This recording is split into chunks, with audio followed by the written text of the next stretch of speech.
చేస్తున్నావమ్మా? కష్టాలు అనే కొండెక్కుతున్నారా? మరి నువ్వేం చేస్తున్నావు చెల్లి? కన్నీళ్ళు అని కొండెక్కుతున్నానన్నయ్య. నువ్వేం చేస్తున్నావురా? గాలో మేడలు కడుతున్నానమ్మా. నమస్కారం అనిల్ గారు. నమస్కారం రోజా గారు. నేను పేదవాడిని. నేను నా కుటుంబం 25 సంవత్సరాల వరకు సిటీరానికి దగ్గరగా బతికాం. నాకు దగ్గరగా మీరు ఎప్పుడు బ్రతికారు? దరిద్రానికి దగ్గరగా బతికాం. సింబాలిక్ గా చెప్పండి. డబ్బులు లేవని ప్రతి ఒక్కరూ మమ్మల్ని చూసి నవ్వుతున్నారు సార్. కావాలంటే చూడండి, కెమెరా జూమ్. గాంధీ తాత కూడా మమ్మల్ని చూసి ఎలా నవ్వుతున్నాడో.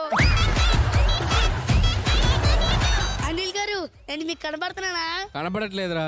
మీలాంటి వాళ్ళ కంటికి మా లాంటి లేని ఎలా కనబడతారులే. వారని అరే మొత్తం బ్యాడ్ చేస్తారు. చేస్తున్నారు.